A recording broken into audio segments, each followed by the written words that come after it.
हरिहंस मनवंतर यज्ञ ऋषभ हय ग्रीव ब्रह्मवर दैत धन्वंतर बद्री पति दत्त कपिल देव सनकादिक करुणा करो 24 रूप लीला रुचिर श्री अग्रदासुर पद धरो वर्णानामर्थ संघानाम रसानाम शब्द सामपि मंगलानाम च कर्तारो वंदे पाणि विनायको भवानी शंकरो वंदे श्रद्धा विश्वास रूपिणो याभ्यां विना न पश्यन्ति विद्वत्स्वान्तस्तमीश्वरम् वन्दे पूर्णमयं नित्यं गुरुं शङ्कररूपिणं यमाश्रितो हि वक्रोऽपि चन्द्र सर्वत्र वन्दते सीतारामगुणग्राम पुण्यारण्यविहारिणो वन्दे विशुद्धविज्ञानो कवीश्वर कपीश्वरो उद्भवस्ति संहार कारणीं क्लेशहारिणीं सर्वश्रेयस्करीं सीतां नतोऽहं रामवल्लभाम् यन्मायावशवर्ति विश्वमखिलं ब्रह्मादिदेवासुरा यत्स्वत्पादमृषैव भाति सकलं रज्जो यदा हे भ्रमः यत्पादपल्लवमेकमेव हि भवाम्बोधेस्ततीर्षावतां वन्देऽहं तमशेषकारणपरमाखिमीशं हरिम् नानापुराणनिगमागमसम्मतं यद् रामायणे निगदितं क्वचिदन्यतोऽपि स्वान्तसुखाय तुलसीरघुनाथगाथा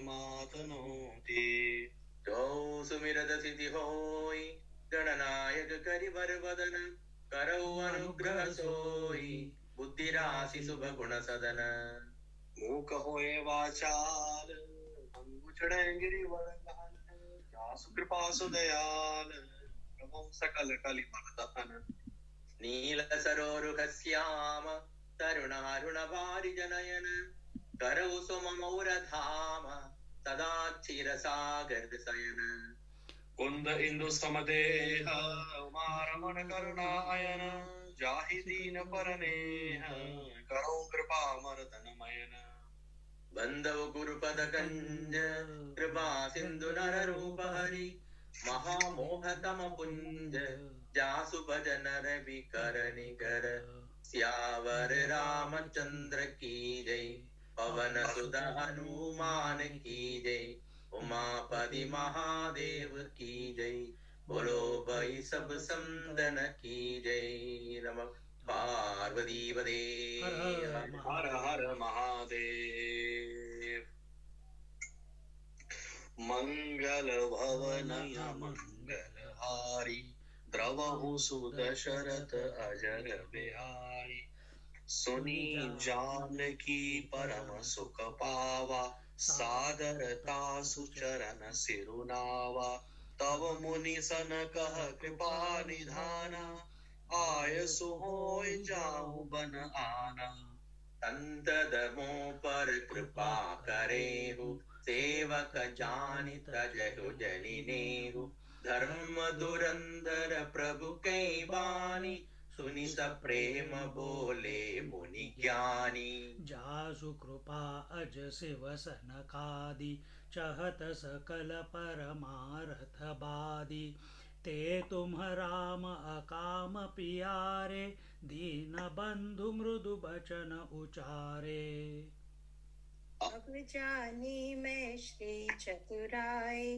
भजी तुम्हि सब देव बिहाई जेहि समान अतिशय नहीं कोई ताकर सील करस न अस होई कस न अस होई सील कस न अस होई केहि विधि कहो जाओ अब स्वामी कहो नाथ तुम अंतर जामी अस कहि प्रभु बिलोक मुनि धीरा लोचन जल पुलक शरीरा तन पुलक निर्भर प्रेम पूरण नयन मुख पंकज दिए मन ज्ञान गुण गोतीत प्रभु में तीक जप तब का किए जप जोग धर्म समूह ते नर भगति अनुपम पावई रघुबीर चरित पुनीत निसिदिन दास तुलसी गावई कलिमल दसमन दमन मन राम सुजस सुख मूल सादर सुनहि जे तिन्ह पर राम रहहि अनुकूल धर्म न ज्ञान न जोग जप कठिन काल मल कोस राम ही भजहि ते चतुर नर परिहरि सकल भरोस मंगल पवनय मंगलहारी राम सुदशरथ अजर बिहारी। जानकी जी ने सुनकर परम सुख पाया और आदर पूर्वक उनके चरणों में सिर निभाया। तब कृपा की खान श्री राम जी ने मुनि से कहा, आज्ञा हो तो अब दूसरे वन में जाऊं। मुझ पर निरंतर कृपा करते रहिएगा और अपना सेवक जानकर स्नेह न छोड़िएगा। धर्म धुरंधर प्रभु श्री राम जी के वचन सुनकर ज्ञानी मुनि प्रेम पूर्वक बोले, ब्रह्मा शिव और सनकादि सभी परमार्थवादी तत्ववेत्ता जिनकी कृपा चाहते हैं, हे राम जी, आप वही निष्काम पुरुषों के भी प्रिय और दीनों के बंधु भगवान हैं, जो इस प्रकार कोमल वचन बोल रहे हैं। अब मैंने लक्ष्मी जी की चतुराई समझी, जिन्होंने सब देवताओं को छोड़कर आप ही को भजा। जिसके समान सब बातों में अत्यंत बड़ा और कोई नहीं है, उसका शील भला ऐसा क्यों ना होगा। मैं किस प्रकार कहूं कि हे स्वामी आप अब जाइए, हे नाथ आप अंतर्यामी हैं, आप ही कहिए। ऐसा कहकर दीन मुनि प्रभु को देखने लगे। मुनि के नेत्रों से प्रेमाश्रुओं का जल बह रहा है और शरीर पुलकित है। मुनि अत्यंत प्रेम से पूर्ण है, उनका शरीर पुलकित है और नेत्रों को श्री राम जी के मुख कमल में लगाए हुए हैं। मन में विचार रहे हैं कि मैंने ऐसे कौन से जप तप किए थे जिसके कारण मन ज्ञान गुण और इंद्रियों से परे प्रभु के दर्शन पाए। जप योग और धर्म समूह से मनुष्य अनुपम भक्ति को पाता है। श्री रघुवीर के पवित्र चरित्र को तुलसीदास रात दिन गाता है। श्री रामचंद्र जी का सुंदर जश कलयुग के पापों का नाश करने वाला, मन को दमन करने वाला और सुख का मूल है।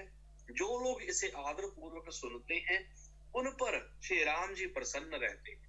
यह कठिन कलिकाल पापों का खजाना है। इसमें ना धर्म है, ना ज्ञान है और ना योग तथा जप ही है। इसमें तो जो लोग सब भरोसों को छोड़कर श्री राम जी को ही भजते हैं, वह ही चतुर है।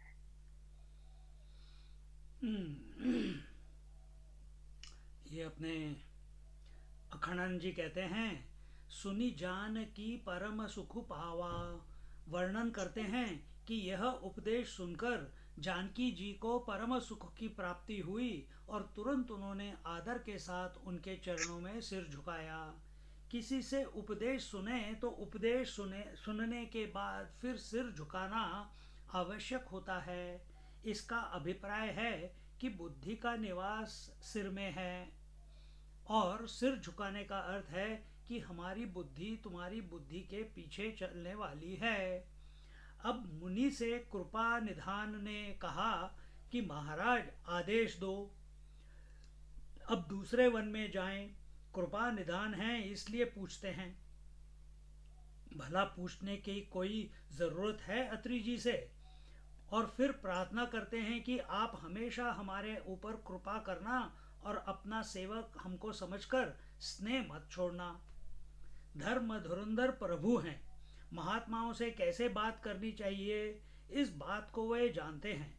उनकी बात सुनकर ज्ञानी मुनि सब प्रेम बोले, ये हैं तो ज्ञानी परंतु रामचंद्र जी के प्रेमी हैं, क्योंकि जब ज्ञानी मनुष्य होता है तो वह अपने को साक्षात ब्रह्म जानता है और उसी को उसकी जो देह है, मन है, अंतःकरण, वह ऐसे ही छूट जाते हैं जैसे हजारों आदमियों के हैं, वैसे ही उसका भी है।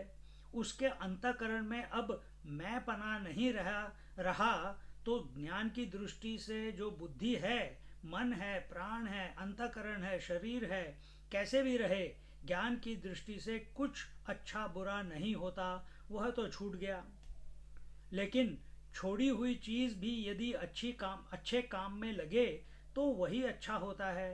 तो महात्मा लोग यद्यपि जीवित रहते ही अपने शरीर को छोड़ देते हैं, परंतु वह शरीर जब तक रहता है तब तक पहले कृतोपासनी होने के कारण उपासना के संस्कार से वह भगवान की भक्ति करता है।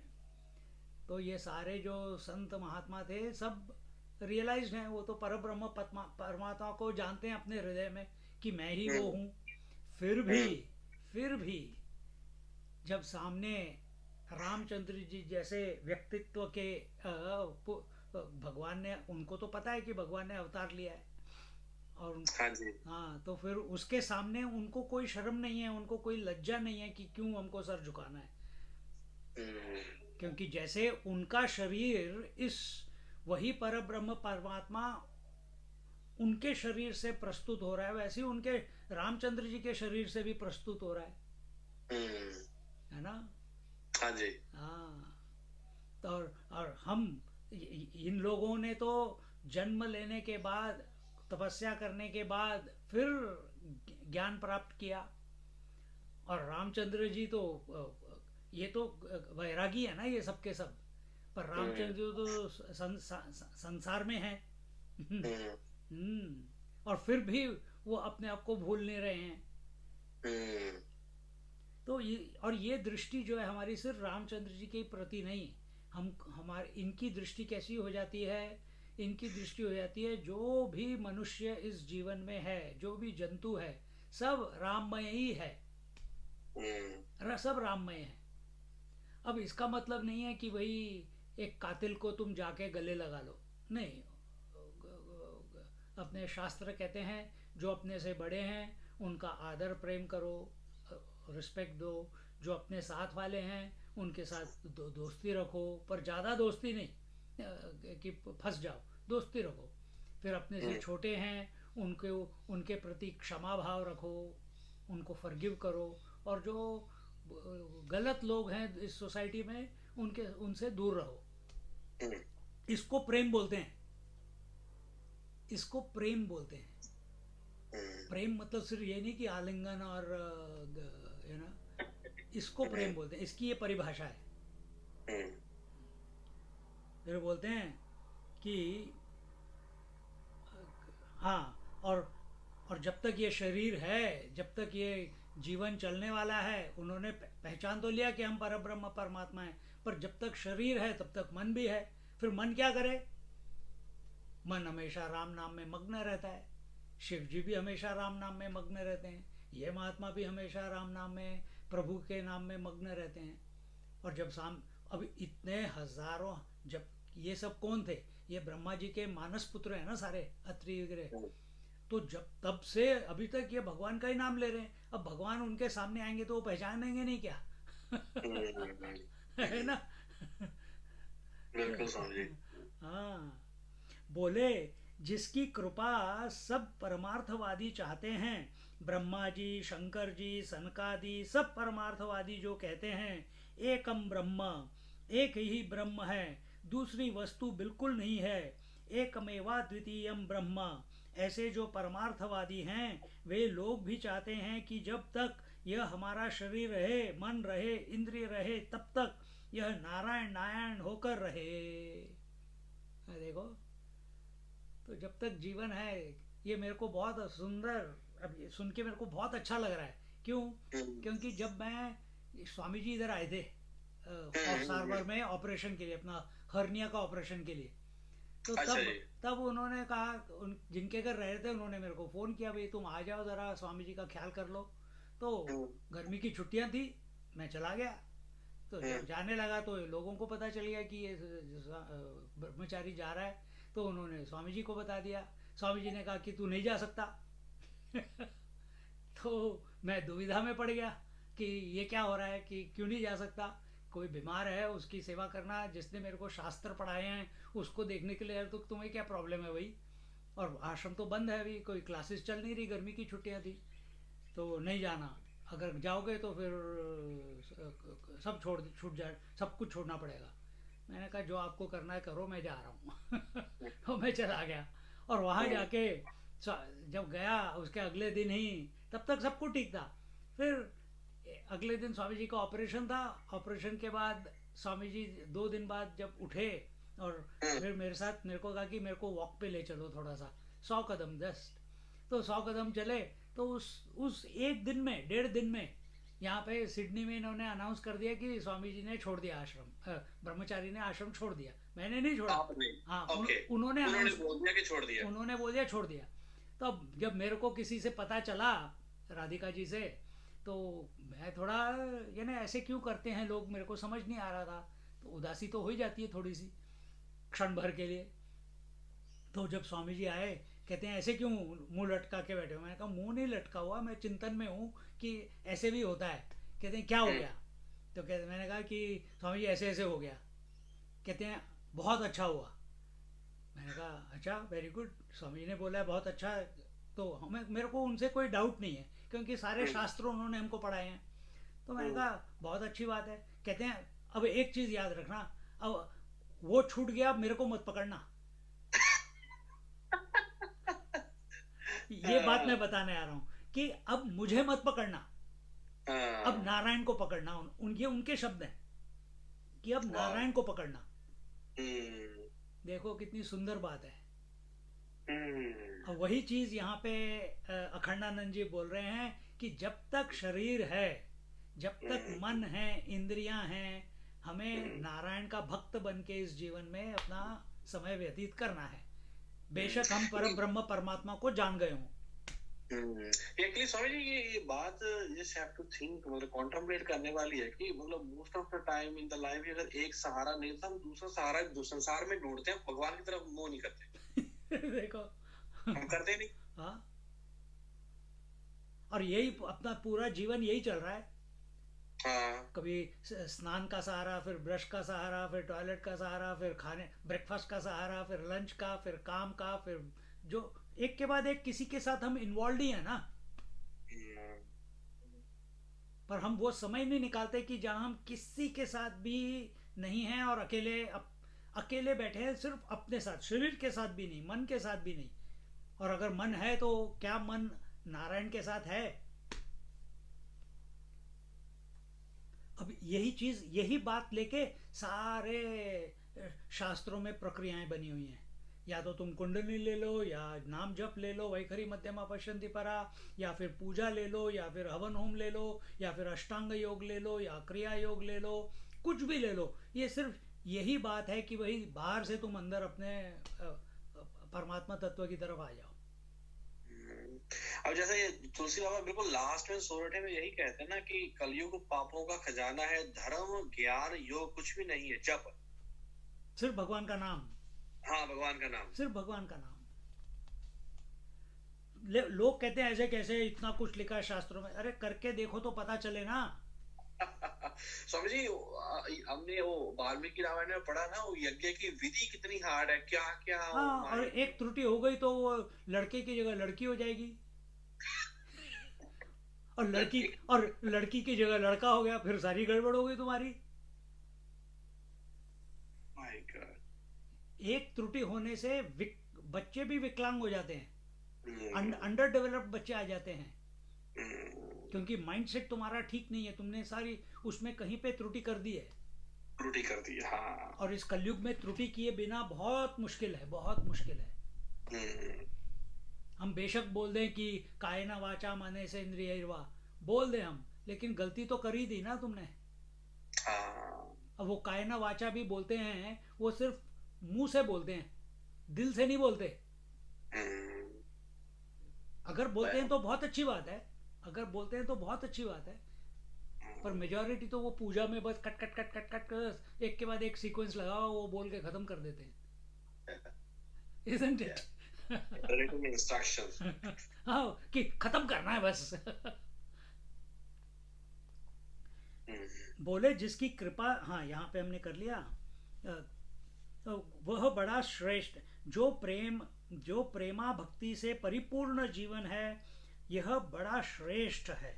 सो अपने अंदर तुम अपने आप को परब्रह्म परमात्मा जानो, लेकिन इस संसार में जब विचरण करते हो तब अपने आप को भगवान का भक्त समझो। और भगवान क्या है? ये पूरी सृष्टि प्रभुमय है, पूरी सृष्टि प्रभुमय है। तो सबको आदर से देखो। वही राम हो तुम अकामों के प्यारे, क्योंकि जो सकाम लोग हैं वे तो जिस चीज की कामना होती है उससे प्रेम करते हैं। जो धन चाहता है सो धन से प्रेम करता है, जो स्त्री चाहता है सो स्त्री से प्रेम करता है। लेकिन जो कुछ नहीं चाहता है उसका प्यार कहाँ जाएगा? उसका प्यार भगवान के साथ जोड़ते हैं। सो दीन बंधु मृदु बचन उचारे।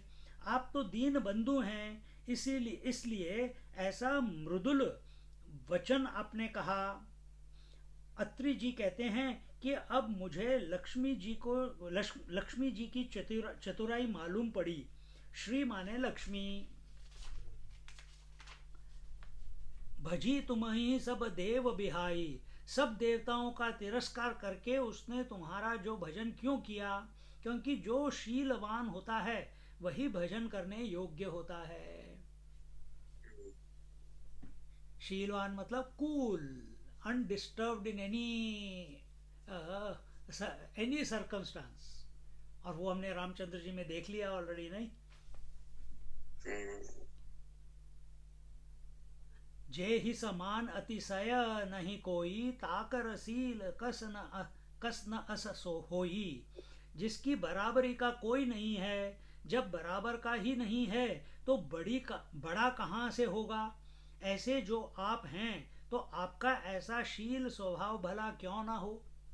उनके श्री राम के साथ there is no one to compare with Shri Ram. So where is the question of any comparison? There is no comparison possible. No comparison. Mahabharata में वर्णन आता है कि एक बार प्रहलाद जब राजा हुए तब इंद्र का धन ऐश्वर्य उन्होंने छीन लिया और इंद्र गरीब हो गए। तब इंद्र गुरुजी के पास गए कि गुरुजी हमारा तो सब कुछ छिन गया, अब कैसे मिलेगा? तो गुरुजी बोले कि भाई देखो, तुम अब प्रहलाद के पास जाओ और प्रहलाद से जाकर सीख आओ कि ऐश्वर्य और संपत्ति कैसे मिलती है। ओके। कि ऐश्वर्य और संपत्ति कैसे मिलती है। अब जाकर इंद्र ने उनकी सेवा की। तब प्रहलाद एक दिन इंद्र पर बड़े प्रसन्न हुए, बोले तुम्हारी जो इच्छा हो सो हमसे मांग लो। बोले अच्छा हमको धन दे दो, कि उन्होंने बोला ले जाओ। ऐश्वर्य दो, कि ले जाओ। फिर बोले कि अच्छा अपना धर्म दे दो, कि ले जाओ। ऐसे जो जो इंद्र ने मांगा सो देते गए। अब लक्ष्मी जी निकली कि मैं वर से जा रही हूँ कि आओ देवी। सत्य निकला कि मैं जा रहा हूँ, कि जाओ। धर्म निकला कि मैं जा रहा हूँ, कि जाओ। इसी बीच में उनके शरीर में से शील निकला।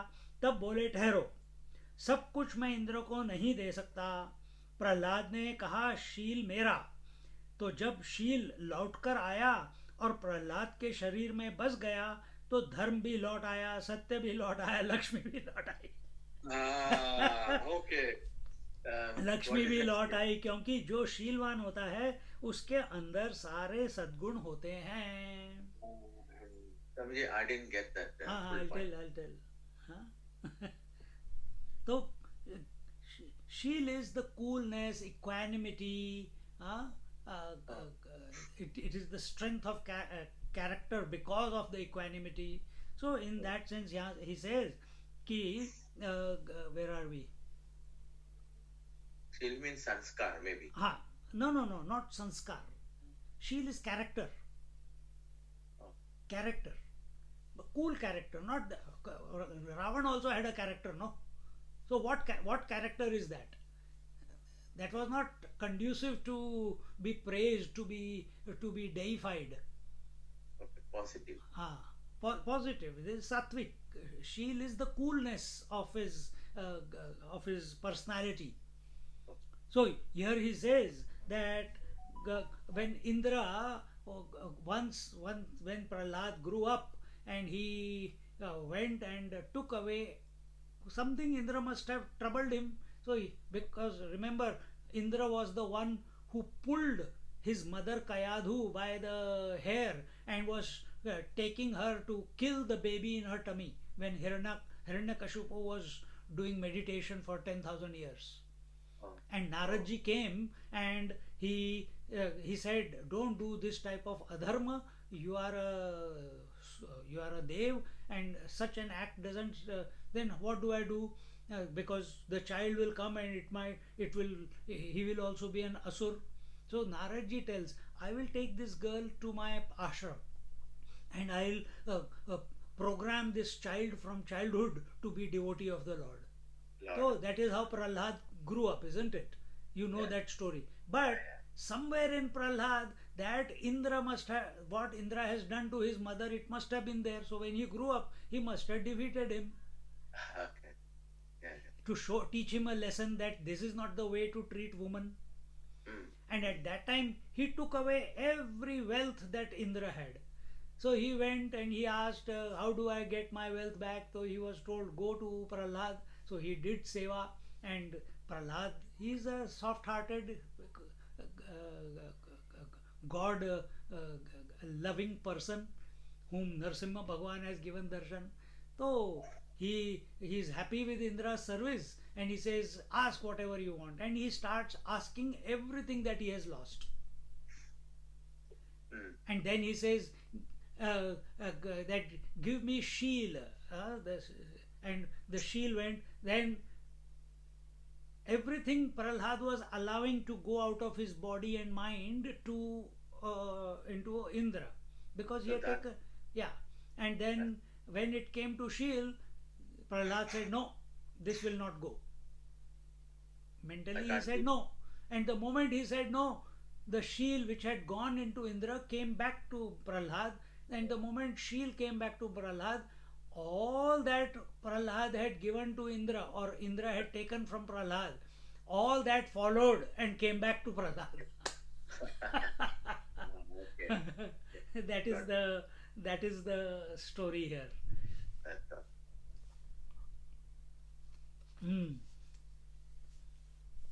हाँ, तो here he says, तो जब शील लौट कर आया और प्रहलाद के शरीर में बस गया, तो धर्म भी लौट आया, सत्य भी लौट आया, लक्ष्मी भी लौट आई. लौट आई मीन्स केम बैक, क्योंकि जो शीलवान होता है उसी के अंदर सारे सद्गुण होते हैं. शील इज कैरेक्टर, शील इज कूलनेस, शील इज इक्वानिमिटी, शील is maturity. That's why in English say, if character lost, everything is lost. Everything is lost, man. Everything is lost. Shri ने तुम्हारे साथ विवाह क्यों किया? तुम्हें छोड़कर कहीं क्यों नहीं जाती?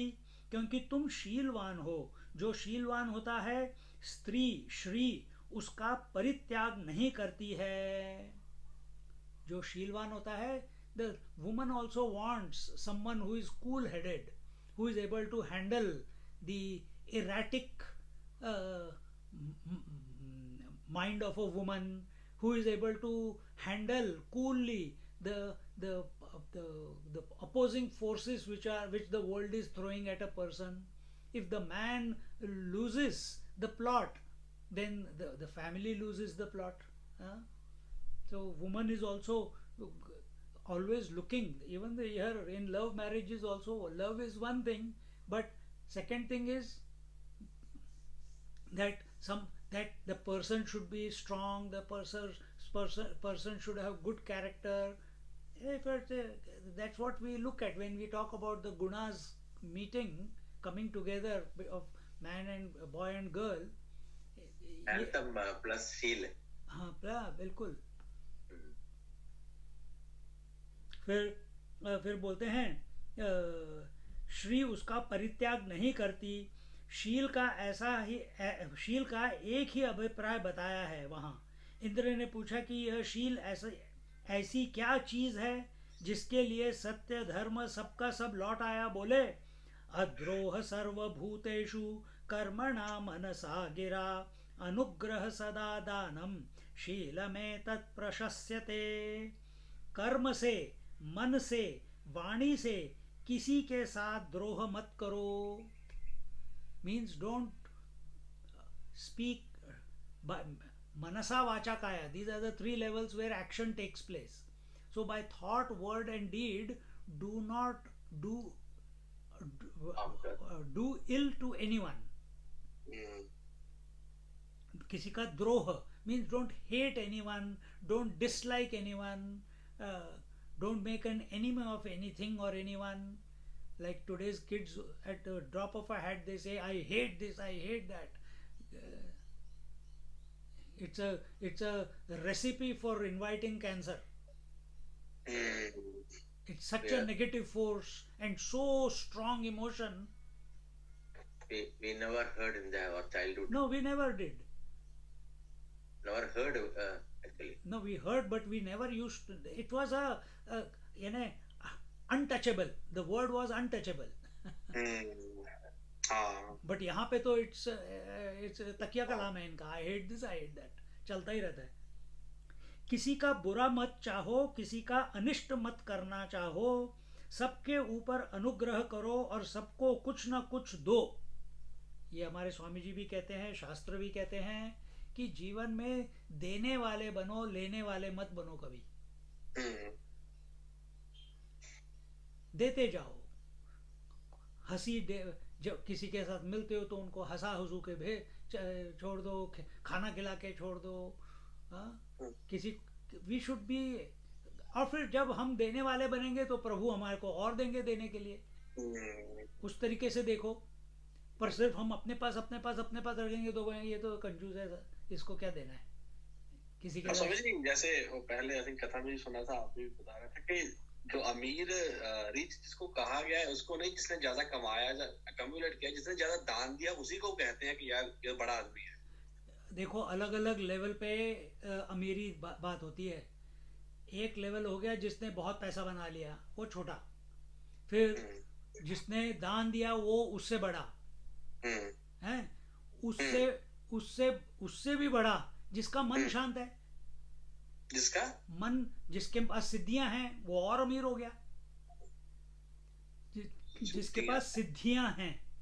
ओके. सिद्धि भी श्री है. सिद्धियां जो होती हैं इनको भी श्री बोलते हैं, वेल्थ. ओके. तो पैसा जो है, ये तो पैसा और सोना चांदी ये तो द्रव्य हो गया, ये तो मटेरियल हो गया. नॉन मटेरियल क्या हो गया? सिद्धियां हो गई. उससे भी सूक्ष्म यानी उससे भी इंपॉर्टेंट सिद्धि हो गई ये शील भाव या शांत स्वभाव. मन हमेशा शांत रहे. सी तो हम अपने आप को पैसे से तोलते हैं. संत लोग किससे अपने आप को तोलते हैं? इस भाव से ना. शील भाव से, सत्य भाव से, अहिंसा से. ये पहला स्टेप है. ये जब अष्टांग योग करते हैं, अष्टांग योग में पहले आता है यम, नियम, आसन, प्राणायाम, प्रत्याहार, धारणा, ध्यान, समाधि. तो यम जो है ये पहला स्टेप है. तो आसन करने से पहले यम करना चाहिए. यम क्या है? Do not disturb the world by thought, word or deed, nor get disturbed by anyone's thought, word and deed. ये पहला स्टेप है. ये लोग कोई नहीं करता. सीधे आसन के ऊपर कुत्ते बिल्ली गधे की तरह हाथ पैर ऊपर नीचे करते रहते हैं. ये अगर तुम ये करो यम करोगे, किसी को दुनिया में संसार में किसी को डिस्टर्ब नहीं किया, ना किसी से डिस्टर्ब हुए, अपने आप तुम्हारा अटेंशन तुम्हारे ऊपर आ जाएगा. फिर क्या चीज डिस्टर्ब करती है? तुम्हारा मन तुम्हारे को डिस्टर्ब करता है. तुम उसको कंट्रोल डिसिप्लिन करना शुरू करते हो. और जहां तुम्हारा मन डिसिप्लिन हो गया, आसन अपने आप लग गया. और आसन का मतलब ये नहीं है कि सारे आसन करना है. स्थिर सुखम आसनम मीन्स जो स्टेडिली आनंद में बैठा हुआ है उसको आसन बोलते हैं. जो सुख में बैठा हुआ है, आनंद में बैठा हुआ है, बिना विचलित. तो वो कैसे करेंगे? ये क्या इतना योगा, विक्रम योगा और ये डिफरेंट योगा करके क्या वो शांत बैठते हैं? क्या विक्रम योगा? हाँ, वो 32 डिग्रीज में योगा करवाते हैं वो. कौन? विक्रम योगा। विक्रम योगा। उसको हॉट योगा बोलते हैं स्वामी जी। हाँ जी, hot yoga, hot yoga, hot yoga, हाँ, 32 डिग्रीज में। और उसमें नाम भी अपना दे दिया, विक्रम योगा। हमारा लेनब्रुक में एक ब्रांच है। हाँ, यहाँ पे ग्लेन वेवरली में भी है। अच्छा, ऑस्ट्रेलियन कोई कंपनी की बात कर रहे हो? ऑस्ट्रेलियन कंपनी नहीं है, विक्रम करके एक अभी भी है, जिंदा है अमेरिका में। अमेरिका में हर चीज उसने अपने नाम से शुरू कर दिया, विक्रम योगा। ओके। हाँ, नहीं पर मैं क्या कह रहा हूँ कि ये सब पूरी दुनिया सिर्फ इसके पीछे जा रही है, आसनों के पीछे, पर कोई यम नियम नहीं करना चाहता। अगर यम नियम किया तो आगे के 7 स्टेप्स, आसन पे आके सब स्टोरी ओवर, आगे जाने की जरूरत ही नहीं है, प्राणायाम करने की जरूरत नहीं है, प्रत्याहार करने की जरूरत नहीं है, धारणा ध्यान समाधि लगाने की जरूरत नहीं है, क्योंकि तुम ऑलरेडी आसन का डेफिनेशन पतंजलि महाराज ने दिया है, स्थिर सुखम इति आसनम। जो सुख में बैठा हुआ है वो असली आसन है। तो वही तो तुम्हारा अस्तित्व है, तुम सच्चिदानंद स्वरूप हो। सुख मतलब आनंद, तुम जो आनंद में बैठा हुआ है बिना विचलित। अब ये नहीं करते तो फिर आसन करो, फिर उसके बाद फिर भी कुछ नहीं हुआ तो प्राणायाम करो, फिर भी कुछ नहीं हुआ तो प्रत्याहार करो। तो we create a long journey where there is no long journey. That's a beauty. Same thing Patanjali Yoga Sutra में भी ऐसे ही है, अथ योगानुशासनम चित्तवृत्ति निरोधायति योगा तदा द्रष्टुः स्वरूप अवस्थानम। तीसरे स्टेप पे स्टोरी ओवर, मन को शांत करो, सेकंड सूत्र था। तीसरा है तदा द्रष्टुः स्वरूपे, जब मन शांत हो गया अपनी अटेंशन अपने ऊपर लगाने की कोशिश करो।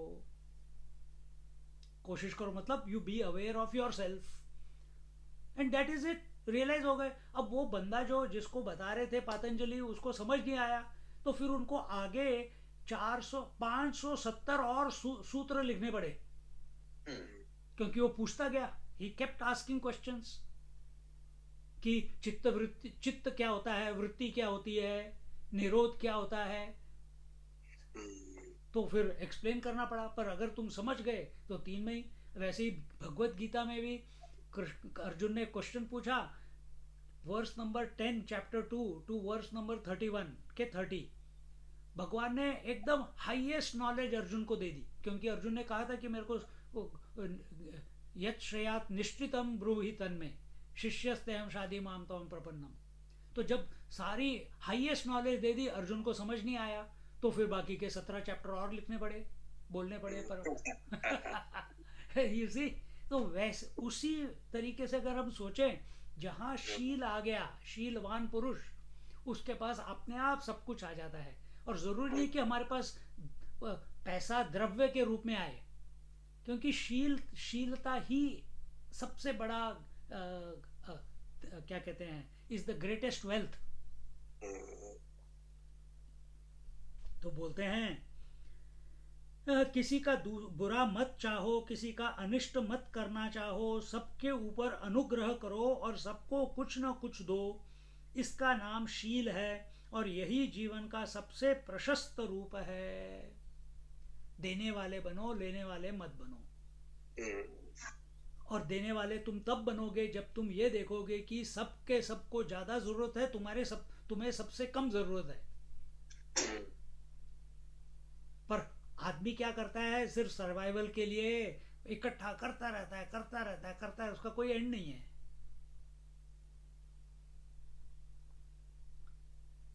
सो स्वामी, तुम कहते हो कि मैं जाऊंगा तो तुम अंतर्यामी हो, स्वामी हो, जो करो सो ठीक है, लेकिन मैं कैसे कहूं कि तुम चले जाओ। अत्री जी कह रहे हैं, खंडानंद जी कह रहे हैं कि अत्री जी सोच रहे हैं कि मैं कैसे कहूं तुम चले जाओ। मैं तो नहीं बोल सकता, क्योंकि आप तो सब जानते हो। सुंदर भाव है ये बहुत। अभी जैसे एक अभी मुझे याद आया, वाल्मीकि जी भी यही कहते हैं। वाल्मीकि जी भी यही कहते हैं। और केवट के बोलते कि ऐसे ऐसे, मतलब वो बोलते ना कि ठीक है, मतलब मैं हम जाते हैं यहाँ से, तो बोले नहीं मैं ही जाता हूँ छोड़ करके। तो मुझे ये लगा कि आप घाट पर ही हो, तो ही सेड मैं ही जाऊंगा, आप मत जाओ। अब ऐसा कहकर जो मुनियों में बड़े धीर हैं, अत्रि मुनि त्रिगुणातीत, उनकी आंखों में प्रेम के आंसू आ गए, शरीर में पुलकावली हो आ गई। अब कोई कच्चा ज्ञानी हो तो बोले कि हाय हाय, आंखों में आंसू आया तो ज्ञान बह गया, शरीर में रोमांच हुआ तो ज्ञान बह गया। ऐसे योगी होते हैं ना कि अपने हमारे पैरों को मत छुओ, तुम छुओगे तो हमारा एनर्जी सारा लीक हो जाएगा। अरे ज्ञान ऐसी कच्ची चीज नहीं है जो आंख में पानी आने से कम हो जाता हो या शरीर में रोमांच होने से कम हो जाता हो। ज्ञान उनका बना रहा और शरीर में पुलकावली, आंखों में प्रेमाश्रु और सामने रामचंद्र का इसका और आनंद उनको मिला। स्वामी जी, स्वामी अखंडानंद जी भी तो पहले वेदांती थे ना, आप शायद बता रहे थे। पहले नहीं, हमेशा ही थे। हमेशा ही थे, ओके ओके। और भक्त भी थे। हाँ, भक्त भी थे। और उनको कृष्ण भगवान ने दर्शन दिए थे। अच्छा। और जो जिस रूप में कृष्ण ने उनको दर्शन दिए थे, वो दृश्य जो उनके आंखों में चिपक गया, पिक्चर बन गई, उसी की मूर्ति उधर मंदिर में है। कौन से मंदिर में स्वामी जी? अखंडानंद आनंद आश्रम है वृंदावन में। अच्छा। तो वो अखंडानंद जी का आश्रम है। अच्छा अच्छा। तो उधर मंदिर में जो मूर्ति है, वो बुक शॉप के पीछे एक मंदिर है, तो वहां पे हॉल भी है। तो उधर जो मूर्ति है डांसिंग कृष्णा ऐसे करके खड़ा है, तो वो उस रूप में भगवान ने उनको दर्शन दिए थे। ओके।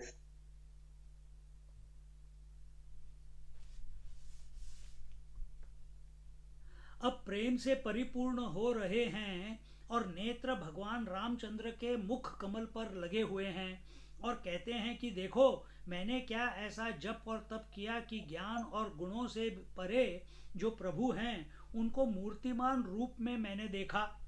असल में ज्ञान पूरा कब होता है? जब तक यह मालूम पड़ता है कि यह जड़ है, यह दृश्य है, यह विकारी है, यह अनात्मा है और मैं इससे जुदा असंग दृष्टा हूँ, तब तक ज्ञान पूरा नहीं हुआ। वह तो अधूरा हुआ, क्योंकि द्वैत है। एक जड़ है, दृश्य है, बोले एक दृष्टा है, चेतन है।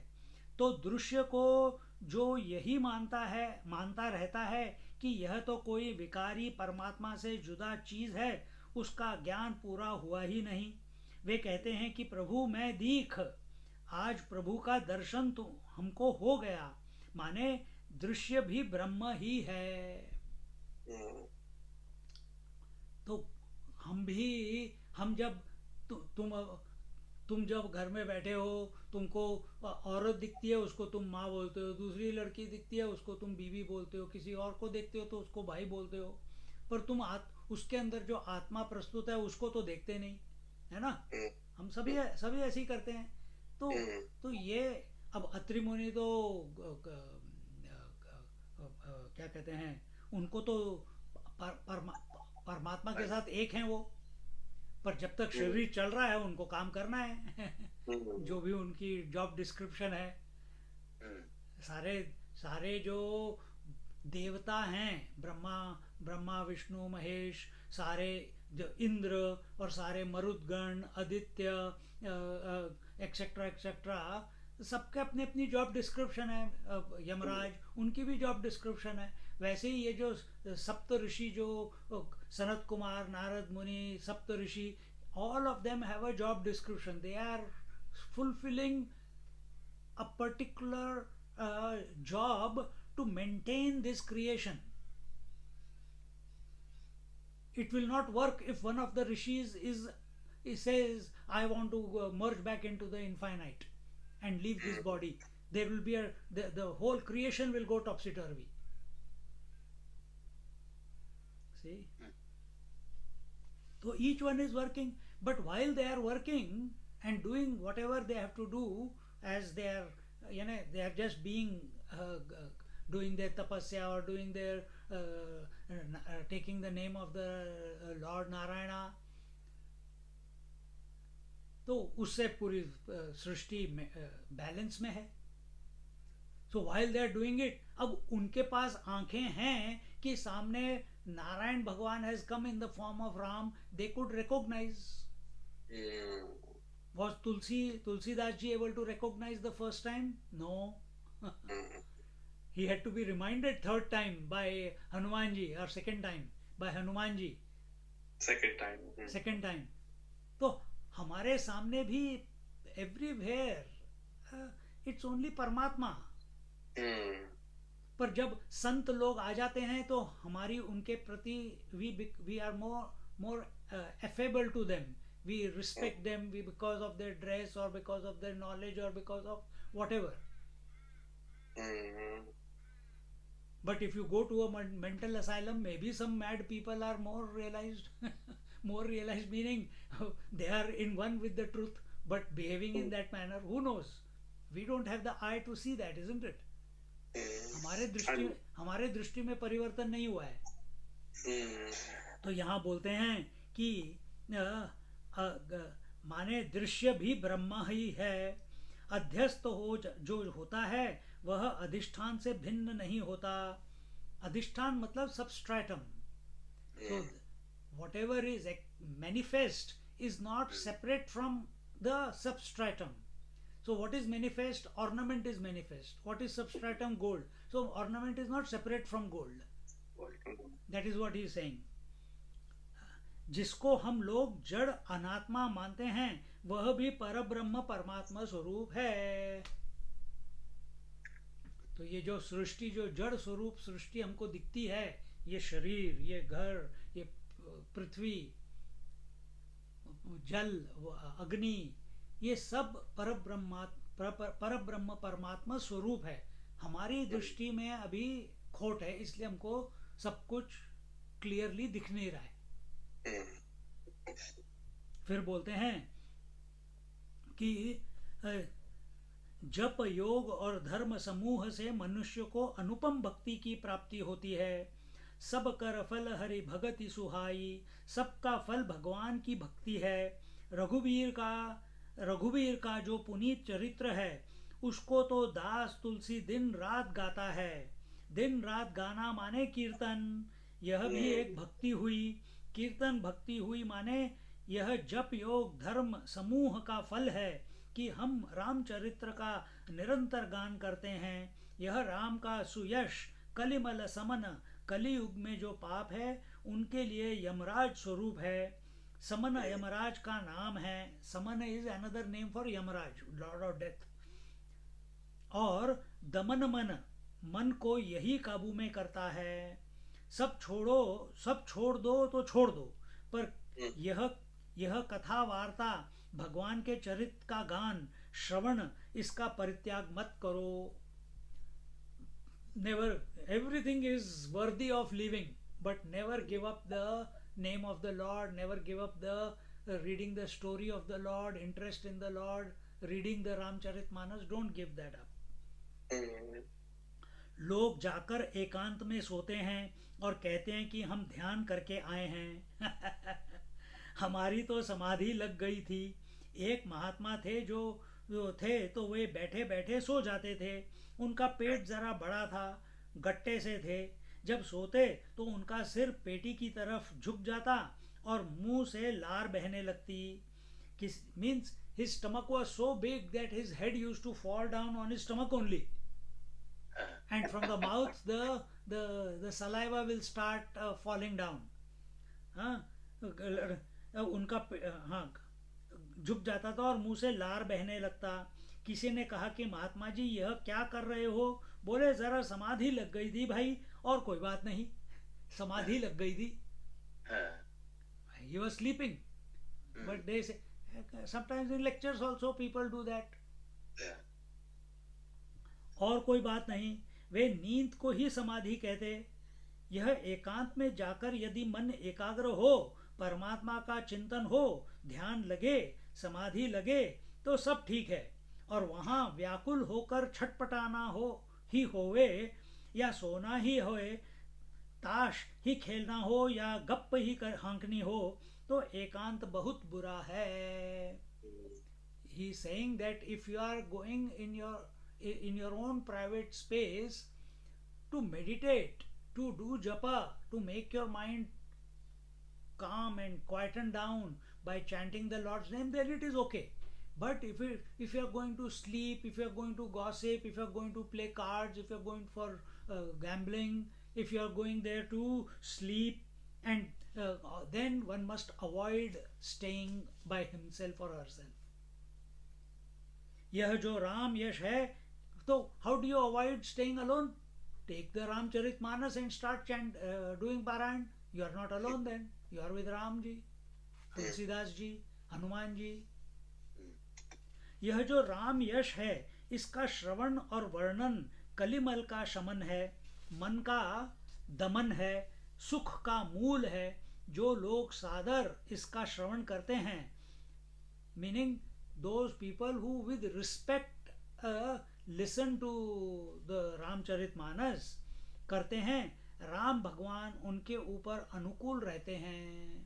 Then the grace of Bhagwan is there on them. कठिन काल मल कोस, यह काल बड़ा कठिन है और मल का सजाना है, खजाना है. जैसे खजाने में रुपए पैसे रखे जाते हैं, वैसे इस काल में मल ही मल निकलता है. धर्म न ज्ञान न जोग जप, इसमें न धर्म निष्ठा मिलती है, न ज्ञान निष्ठा, न योग निष्ठा, न जप निष्ठा. परिहरि सकल भरोस, इसमें तो सब भरोसा छोड़कर रामचंद्र का भजन करते हैं, वही चतुर मनुष्य है. क्योंकि तो कलिकाल कठिन उरगारी, पाप परायण सब नर नारी. धर्म न ज्ञान न जोग जप, ऐसा यह देश काल बिगड़ गया है. चतुरता इसी में है कि भगवान के चरणारविंद की भक्ति की जाए. बोलो सियावर रामचंद्र की जय, पवन सुत हनुमान की जय, उमापति महादेव की जय. बोलो भाई सब संतन की जय.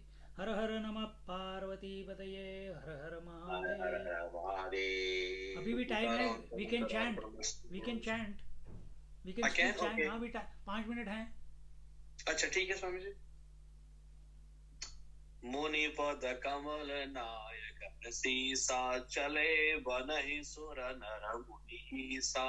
आगे राम अनुज पुनि पाछे, मुनिवर वेश बने अति काशे. उभय बीच श्री सोहई केसी, ब्रह्म जीव बिच माया जैसी. सरिता बन गिरि अवघट घाटा, पदि पहिचानि तेहि बर भाटा. जहाँ जहाँ जाहि देव रघुराया, करहि मेघ तहाँ तहाँ न बछाया. मिला असुर बिराध मग जाता, आवत ही रघुबीर निपाता. तुरत ही रुचिर रूप देहि पावा, देखि दुखी निज धाम पठावा. पुनि आए जह मुनि सरभंगा, सुंदर अनुज जानकी संगा. देखि राम मुख पंकज, मुनिवर लोचन भृंग. सादर पान करत अति, धन्य जन्म सरभंग. मंगल भवन मंगल हारी, द्रवहु सुदशरथ अचर बिहारी. मुनि के चरण कमलों में सिर नवाकर देवता, मनुष्य और मुनियों के स्वामी श्री राम जी वन को चले. आगे श्री राम जी हैं और उनके पीछे छोटे भाई लक्ष्मण जी हैं. दोनों ही मुनियों का सुंदर वेश बनाए अत्यंत सुशोभित हैं. दोनों के बीच में श्री जानकी जी कैसी सुशोभित हैं, जैसे ब्रह्म और जीव के बीच माया हो. नदी, वन, पर्वत और दुर्गम घाटियां सभी अपने स्वामी को पहचान कर सुंदर रास्ता दे देते हैं. जहां जहां देव श्री रघुनाथ जी जाते हैं, वहां वहां बादल आकाश में छाया करते जाते हैं. रास्ते में जाते हुए विराट राक्षस मिला. सामने आते ही श्री रघुनाथ जी ने उसे मार डाला. श्री राम जी के हाथ से मरते ही उसने तुरंत सुंदर दिव्य रूप प्राप्त कर लिया. दुखी देखकर प्रभु ने उसे अपने परम धाम को भेज दिया. फिर वह सुंदर छोटे भाई लक्ष्मण जी और सीता जी के साथ वहां आए जहां मुनि शरभंग जी थे. श्री रामचंद्र जी का मुख कमल देख कर मुनि श्रेष्ठ के नेत्र रूप भौरे अत्यंत आदर पूर्वक उसका मकरंद रस पान कर रहे हैं। शरभंग जी का जन्म धन्य है। सियावर रामचंद्र की जय। पवन सुत हनुमान की जय। उमापति महादेव की जय। बोलो भाई सब संतन की जय। हर हर नमः पार्वती पतये। हर हर महादेव। श्री सीता रामचंद्र अर्पणमस्तु।